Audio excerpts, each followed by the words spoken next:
Welcome back to Argue with Your Mama, Not Me, a Citizen the Pod mini-series. And I am excited to jump right into the conversation with two phenomenal, and I mean phenomenal women that are doing political consulting work all across this country. I met them a year ago, probably more like a year and a few months ago.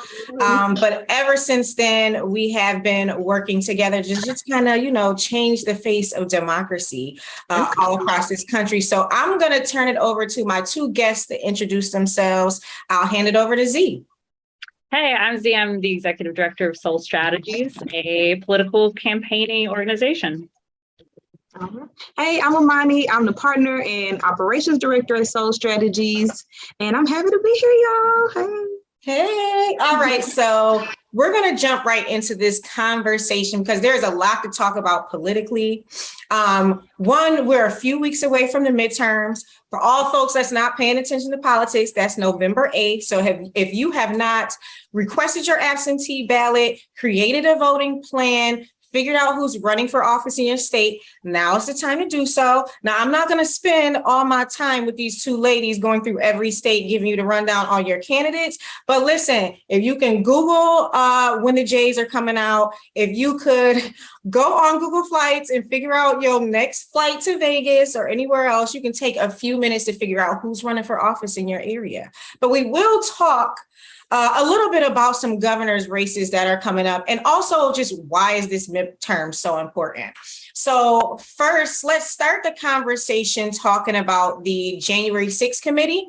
This podcast, and the reason why I started this mini series was to kind of talk about the subjects that were going to impact the midterms and the direction this country goes in.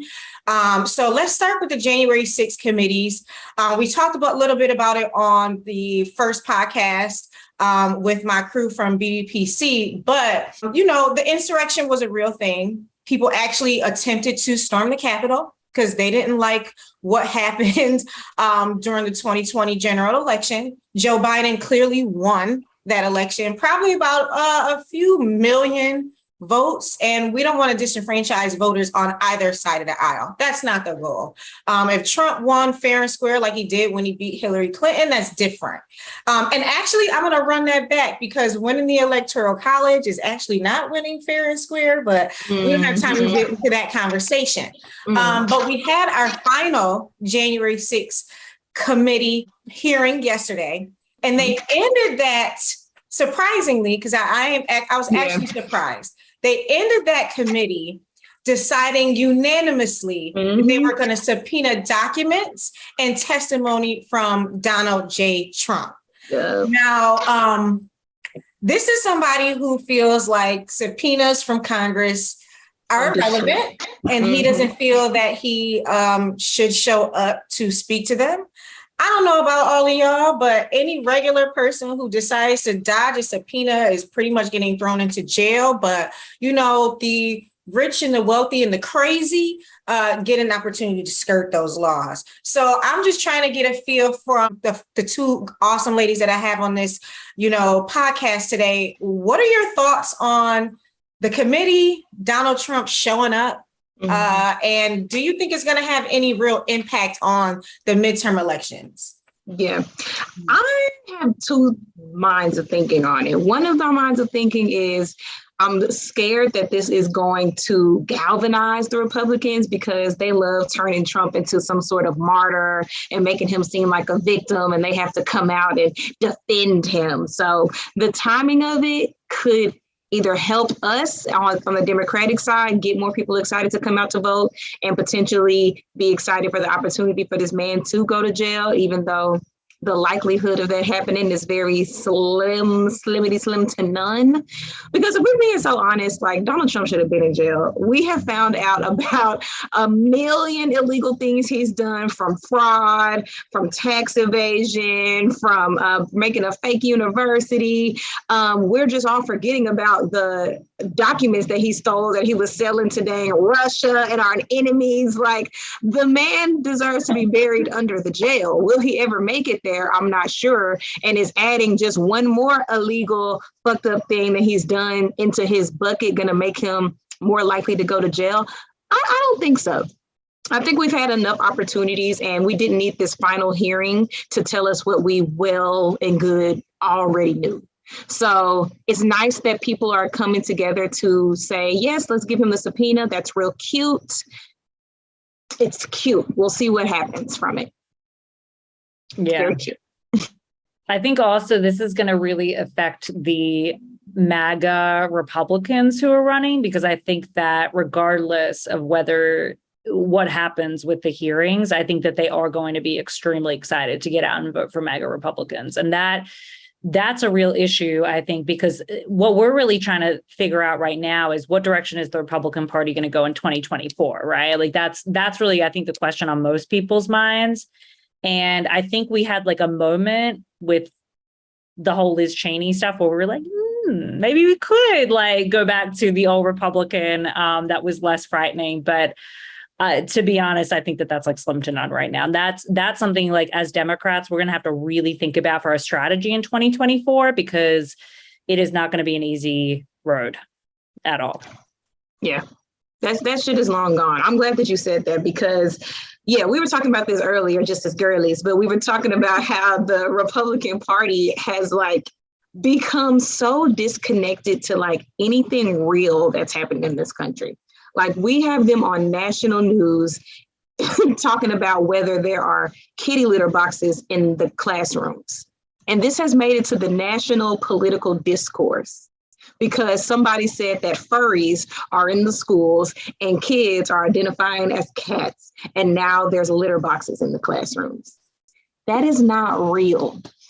And the fact that I even know about this theory, the fact that we have people on Joe Rogan and Tulsi Gabbard, whatever her freaking name is, that lady, I don't like that woman, whatever her name is, arguing on a podcast that millions and millions of listeners listen to each episode on whether or not it's right or wrong to have kitty litter boxes in class.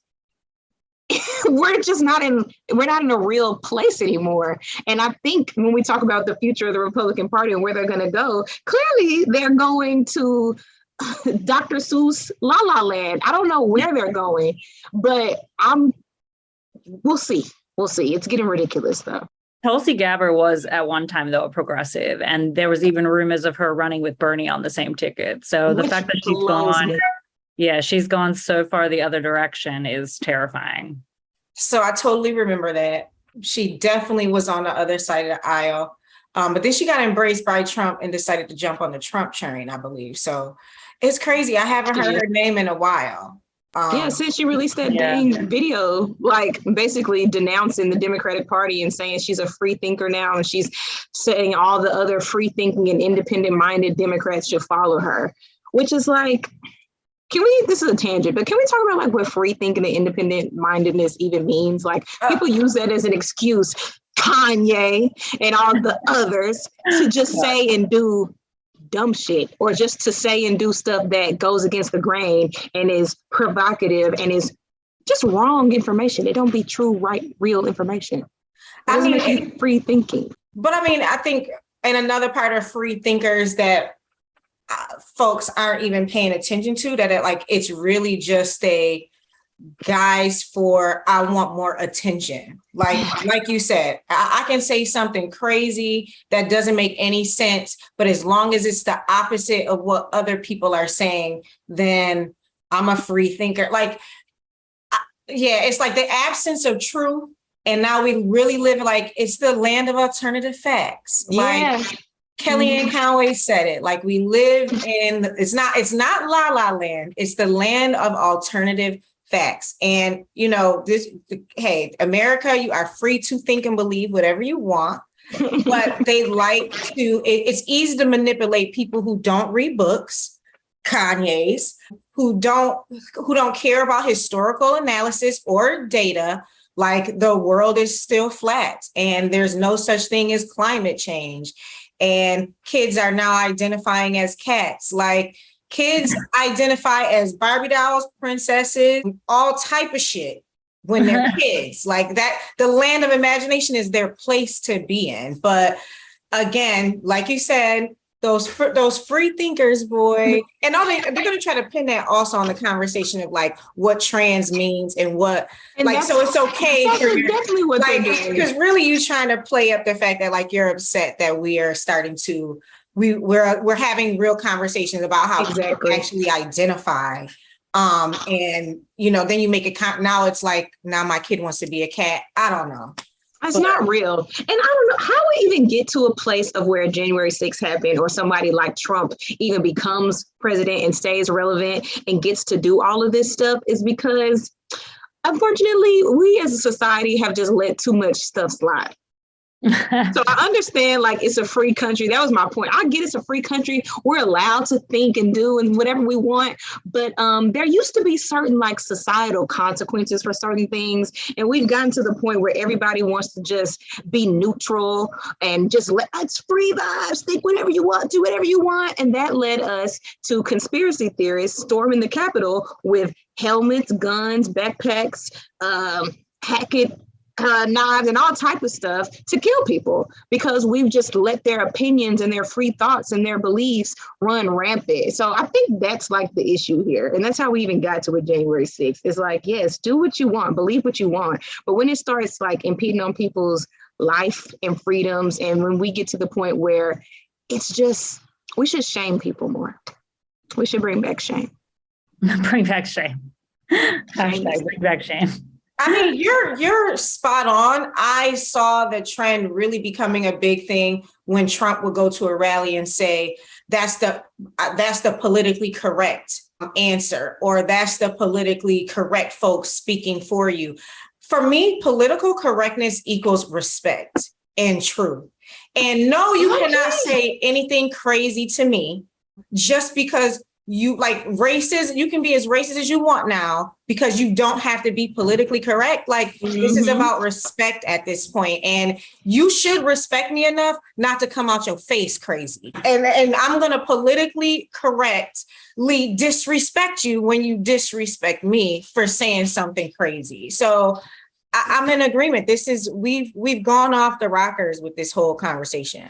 Yeah, and it's affecting everything. Like, even if you've looked at like how blatant like misogyny, incel culture is running rampant, the fact that somebody like Andrew Tate had millions of followers and subscribers where he was literally telling people, hey, if you move to these parts of the world, rape isn't penalized. Like you have people just outwardly telling you, this is how you assault women. This is how you degrade women. This is how you can have somebody under your fist. This is how you can abuse a woman and make her still love you. Like giving these men these advice like this on the mass scale. It's just like everywhere around us, the world is like devolving into some shit that I don't recognize. Like 10 years ago, you couldn't just go out into the world and hear men saying out their mouth, like in a public place, that they would rape somebody. That would have been absolutely nuts. Like there was this story I was looking at a few weeks ago. It was a post that went viral, and it was this girl. She posted herself in this outfit, and she had on like a skirt and a crop top on. It was just a cute outfit. And so she just took a screen record of all her comments. And the compliments are even changing. It's not like, damn girl, you look good. It's, I better not see you late at night on the street by yourself.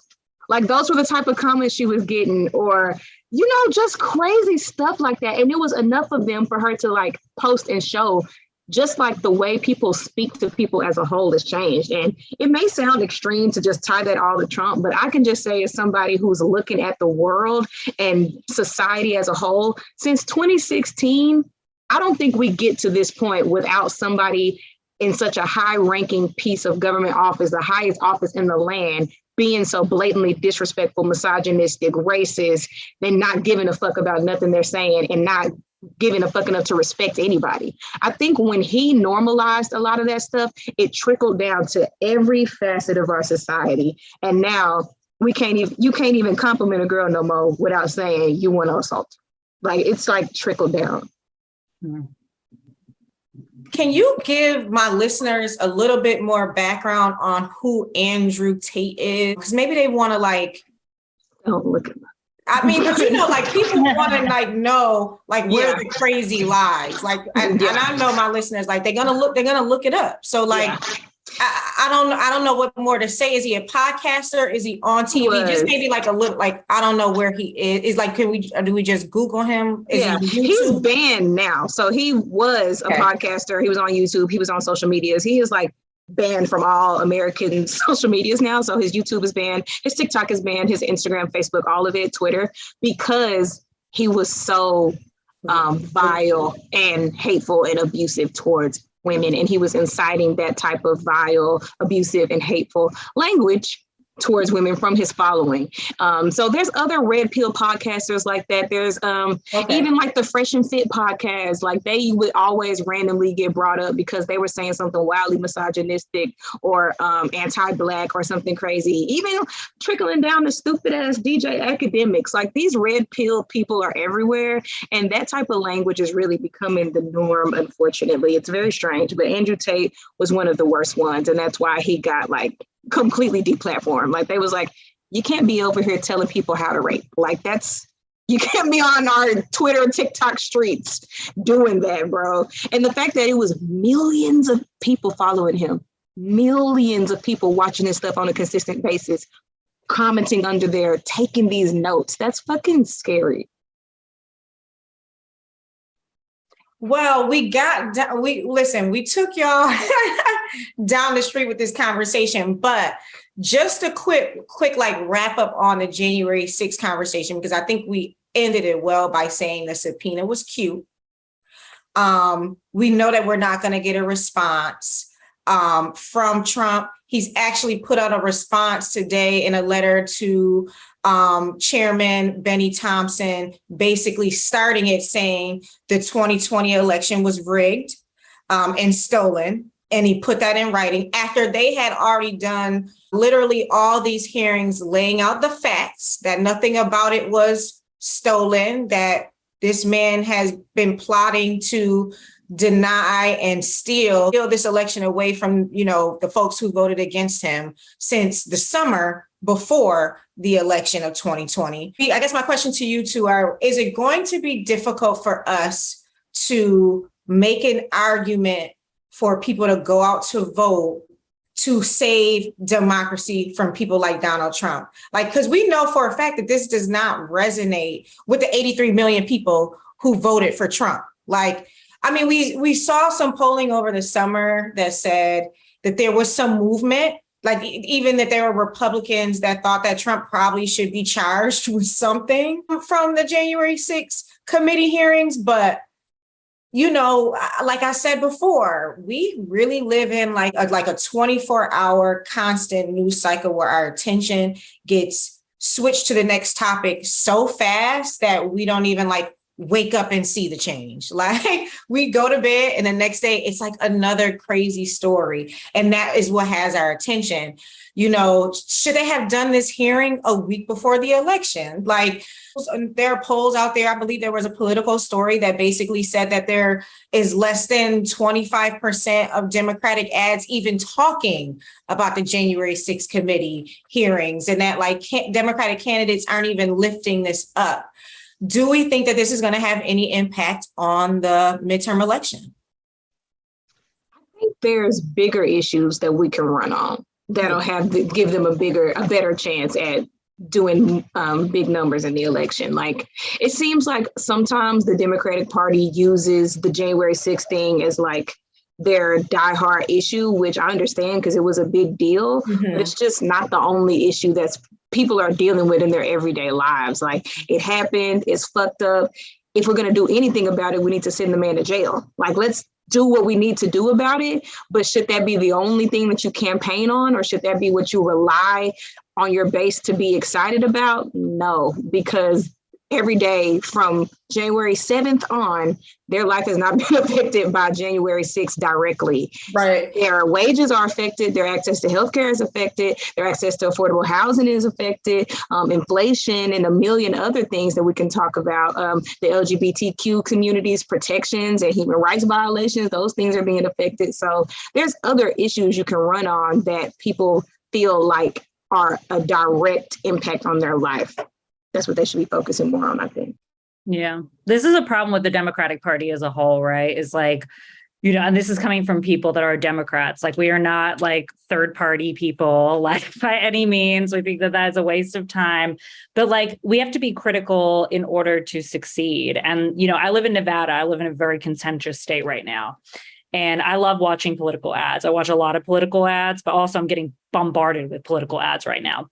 And it's the same. Every Democrat, it's the same thing, right? Like, they just use basically everything's good. Just don't vote for them, right? Everything's good. Just keep voting for us because everything's fine, right? Republicans are talking about inflation, overspending, the housing crisis, the fact that people can't afford gas. So like, I get it. Like, we shouldn't have to use fear, but fear works, right? Like, people want to know that things are going to get better. And the Democrats are not speaking to that. The Democrats are speaking to what's going right, which, to be perfectly honest, is very little for the average person right now. So that's just what it is. That's just what it is. I mean, we have to like, and we've gone to conferences, like we see this all the time. It's not even just in political ads. It's in like the general messaging of the party. And as Trump is going to become, I honestly think, more popular, I think that these hearings have only helped him and his popularity. And I think like one of the biggest issues is that he's getting people that normally wouldn't vote to vote, right? And that's even scarier, to be honest. And so instead of us being like, oh, hey, like, what are Republicans doing right in this situation? Like, how are they advertising to people? How are they getting new voters to come into the fold? Instead of us like thinking about that, we're just thinking about, I don't know, nothingness, really. I mean, like, we're not thinking about our strategy. And that's what we're trying to change. We're really trying to think about new ways that we can bring new people in, just like Bernie did. Awesome conversation, ladies. Okay, so let's talk some more about the midterms and marijuana. Yeah, so, love weed. I know, right? Like, first of all, let's just say that President Biden is late to the game. I have been saying that he should have been addressing this day one. Like, you can walk and chew gum at the same time.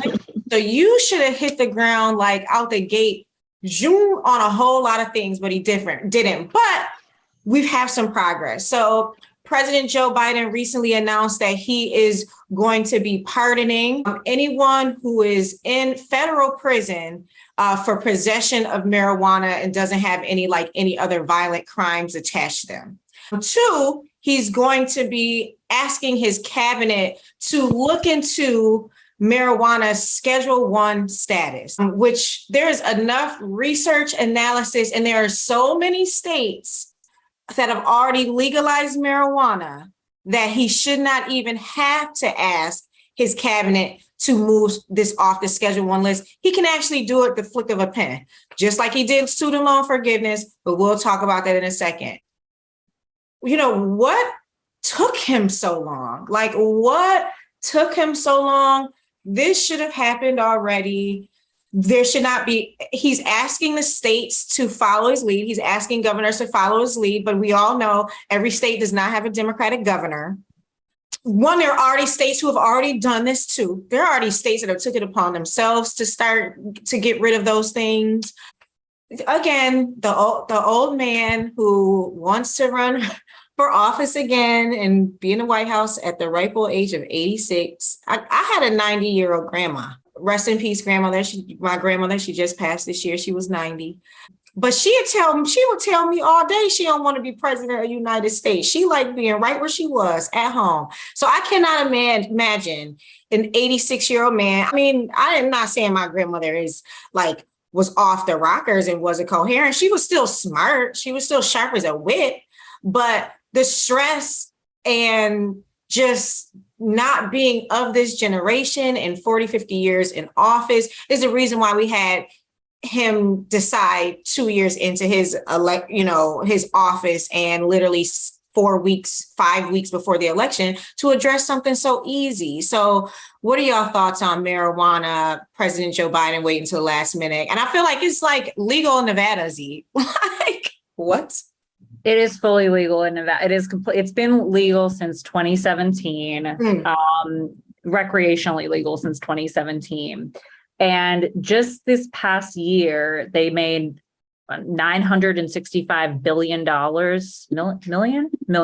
million dollars in annual sales from marijuana. They passed on 147 million to the school district, which, by the way, is still in I think we're 45 out of 50 states in education. So that money really, really is helpful, right, to the education system. But it's just, it literally, and this is the problem that we continue to have. We're always 10 steps back. We're always taking a step forward, but we're 10 steps back. So the step forward is, yes, obviously this is going to be extremely helpful to a lot of people, but this should have been done before all these states legalized it. Well, how many states are legal? 30 out of 50 at this point? And there's more on the ballot. Literally. People are going into it. Is insane to me that I have to share a personal thing, right? I was in Kansas. And don't ask me why I was in Kansas. I was driving through for a campaign because there's no other reason to be in Kansas. But I was driving through Kansas. This was in 2015. Yeah, 2015, driving through Kansas, and I got stopped for a joint, right? And they literally wanted to lock me away and throw away the key. It was this much of a joint. It was little joint. And literally, I was literally less than 25 minutes from the border of Colorado, which has legalized dispensaries, right? That is crazy. The fact that somebody can, thank God I'm white and thank God I was young and cried and got out of it, right? But I didn't get out of it in New York, but that's a different story. But it's just, it goes to show you how many people have been locked away, right? Probably in the 90s, the early 2000s, have been locked away for 20, 30, 40, even 50 years for weed, when people are out here, white people, making so much profit from it. It's probably the most profitable industry in the entire country right now. And of course, very, very few Black owners of dispensaries, which is a whole other issue. But it's just, it doesn't make sense to me. So it's thanks, Biden. Thank you so much for doing what should have been done really when Obama first was elected, to be perfectly honest. Thanks. Yeah. Biden likes to do things whenever he feels like it's safe to do it. Right. He is a very reactionary president, and he's very, very scared that Republicans are going to be mad at him for stuff. And that's because if you look back on his history politically, for 50 years, he has loved these Republicans down. They have been his bestie buddies. The most Republicans smoke. And they want weed legalized. But Biden is naive in a sense of, he thinks the principled Republicans from the 1970s who actually were conservative are the Republicans of today. And I think it literally just clicked to him last week that this is a different Republican Party. These are not the same people. They are massive, massive hypocrites. So just ignore them and do what you think is best for the country. You're never going to get them on your side. They're never going to be your friend. They're never going to leave Trump. 99.9% of Republicans are devoted to their party. So instead of trying to win them over, focus on your base and independent voters and people who don't have a party that they align with one way or the other. Focus on those people. Quit trying to pretty much sabotage your own agenda and your own legacy by trying to appeal to these people who are never going to like you anyway.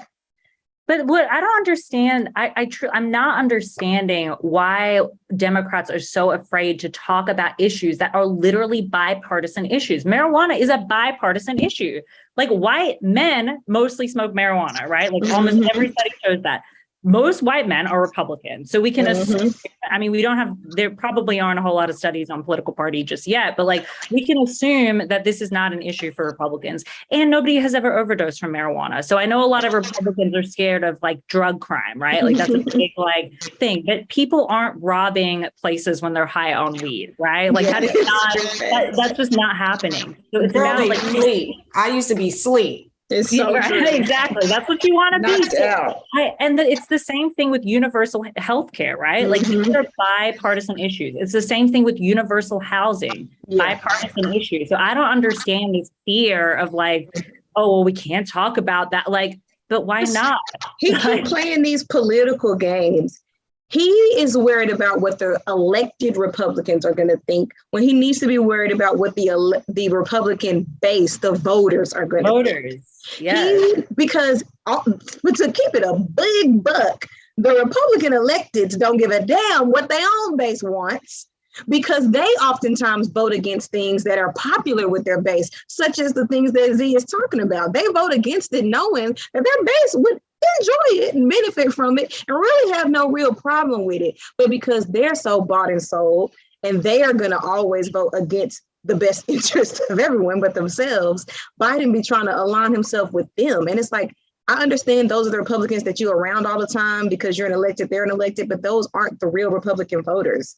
So I think he just be trying so hard not to piss off the senators and the Congress folk, but those people aren't the people that you need to win over.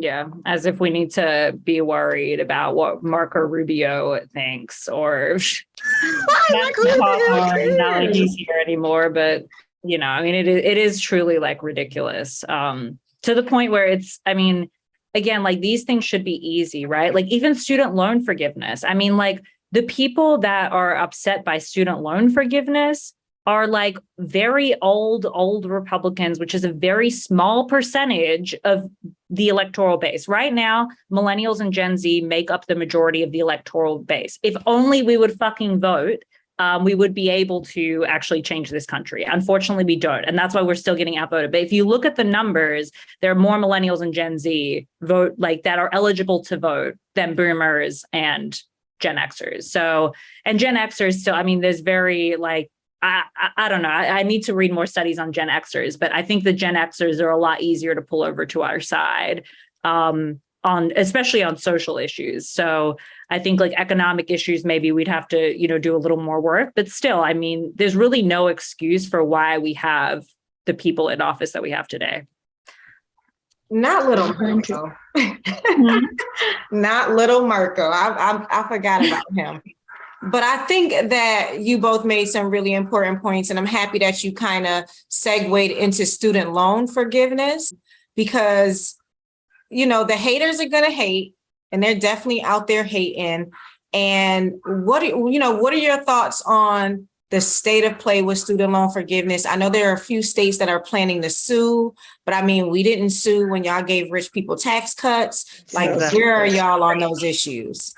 It's literally ridiculous. It's like something out of like a comic book. Like the Republican electeds be doing stuff that's just like muhaha type of evil. Like, why are we fighting against somebody getting their debt forgiven for money that you don't have to give them? It's not going to change your life, but it's like the goal of the Republican Party a lot of the times is just to be an obstacle to the Democratic Party instead of looking at the best interest of their own base. They act like this bill or this measure was only going to affect Democrats. It was for everyone. It didn't. It's a Democratic president passed it, but it was going to affect your own voters. So why are you taking money out of their pocket just because you don't like the president who passed it? Like, that's dumb. Yeah, it really is. And it's like, it's that saying that goes back. I can't remember who said it. Maybe it was George Carlin. That was like, they want socialism for the rich, but, everybody else, y'all don't get it, right? And like, actually, we were just posted a video on Biden today on our Instagram story about, he's like, it's so interesting how, I never get letters from Democrats asking for these big projects, but Paul Bozar has sent me 3 letters asking for funded projects. Like, seems like socialism to me. And like, he was listing off like all of these Republicans that were asking for massive amounts of money for their state of things that like truly weren't even fucking important. But no, the second that you give something to people that aren't in the top 1% of our country, then all of a sudden it's an issue. So yeah, I think that, one of the biggest problems I think with the student loan thing is that unfortunately, I don't think that this is going to help a whole lot of people. I think it will help first of all, they're making it like a lot stricter to actually get access to the 10,000. And originally it was 20,000, right? Because of the, what are those loans? The Pell Grant. The Pell Grant loans, right? So like it was going to be 10,000 just wiped off, and then you get an extra 10,000 for Pell Grant, which is super important because, Pell Grant is assisting mostly minorities, people that have single mothers, things like that. So they're making it stricter. So unfortunately, not everybody's going to qualify. And then the people that do qualify, a lot of the times they have a lot more debt than that, and the interest continues to build. So it's like, if we're going to truly be fair here, like, let's just say, like, fuck it, let's go with what Republicans say. Let's be really fair. Then wipe out interest off student loans. Yeah. They should go into debt for what they actually spent. Like that, like, I don't understand, like, why Republicans would even argue otherwise with that. It's just the move how evil is, bro. Like, whenever I try to, like, think about any or find any logic in why these Republicans do certain stuff, there's really no reason for it. Like, it's just because, just to terrorize people. I don't know, but it's weird. They want to live their values. So, like, their value should be that, you know, you pay back what you spend. Like, that should be right. Like, we're all meant to pull ourselves up by our bootstraps. So, like, why are people sitting here with 20% fucking interest rates on their loans? Like, that's literally, that is predatory. It's not right. Girl, let's not even get into the conversation about, like, Christian values and how they claim to walk in the Christian faith, yet they are willing to walk past the homeless and not spend money on making sure that we have housing for the homeless. They don't care if people are spending $2,000 on EpiPens that they're forced to get because of their allergies. They don't want to negotiate prescription drug costs because they don't care if a senior citizen goes bankrupt trying to pay for prescriptions that they need. Like, it's insane. But to kind of get back on subject, as political operatives, right, we know that sometimes a few percentage points tips the scales. And even though Gen Zs, Gen Xers, millennials may not vote at the clip we should to, like, literally take this thing over, which we could if we wanted to, but we aren't. We know that a few percentage points, like if we vote 2-3 more percentage points above what we have, we literally change the direction of an election. Do you think that even though we're not reaching a ton of people with student loan forgiveness, we're going to be reaching enough to get folks to come out to vote to be able to keep control of the Senate, or, you know, keep a House seat from flipping to a crazy psycho? See, that's what I think Biden's goal was, right? It was like, we just need to get enough people out. I don't know if this is going to do it. Like, I don't think it's going to affect enough people to tip the scales. And I don't know if they're going to be inspired enough, especially looking at the interest that their loans have probably built up over time. Like, you know, I mean, if you have $110,000, right, in student loans, which a lot of people have over six figures, I have over six figures in student loans, right? Like, if you have that much in student loans and you've had $20,000, $30,000 that have built up over interest in 10 years that you've been since you've graduated, and somebody goes and gives you 10 grand, I mean, it's like, cool, but, like, is that going to be your inspiration to get up and go vote? I don't know. I mean, I think, like, it'll be interesting to see, like, how many people will do it, but, like, I don't think, if that's what we're relying on to get people out, that's dangerous. That's a dangerous game. Yeah, they definitely need to come a little harder. I know, like, for some of the people, the smaller people who were able to pay some off, and maybe they only got 30,000 in loans, 10 can take away a third for them. But yeah, for me, I'm literally just going to do it so I can help my debt to income ratio a little bit, because I too have six figures in it. So the little bit that I can get, I'm going to take. But I do feel like Biden should have been doing these incremental things over the past 2 years, because us who is woke, as they like to call it, can tell that this is a political strategy and it's not something that he just from the bottom of his heart desperately wanted to do. Like, had he been doing, again, because I understand he can't wave a magic wand and do big, monumental, life-changing things all at once, but had he been doing some of these small things like the marijuana, the $10,000, maybe lowering the age of Medicare from 60 to 55, doing small things over the past few years, that we could be able to look back at Biden's first time in office as a president and be like, you know what, he did some stuff. He held it down. He took care of a few things. All right, I fuck with that. But now that he's doing it all at the last minute, 3 weeks out from the midterms, it's a little suspicious. Suspicious. Unfortunate. I agree with you.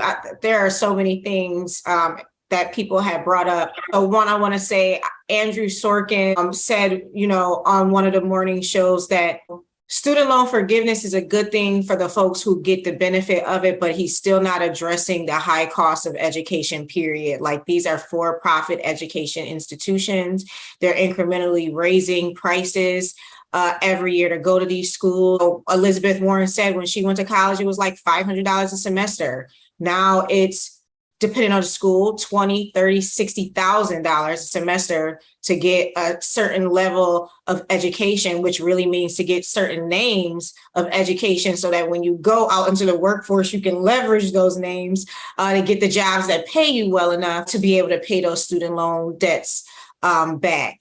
And also just mentioned, it was a young lady who was on like CNN over the summer who, said that she was really upset when she received an email from the Democratic Party that said, go vote after abortion, when, we've given you the majority in Congress and you just haven't codified Roe v. Wade through legislation. Like, these are big issues. They're really important. They really benefit us. But it sounds like we're all hoping that it's not too little too late. Yeah. Definitely. Yeah.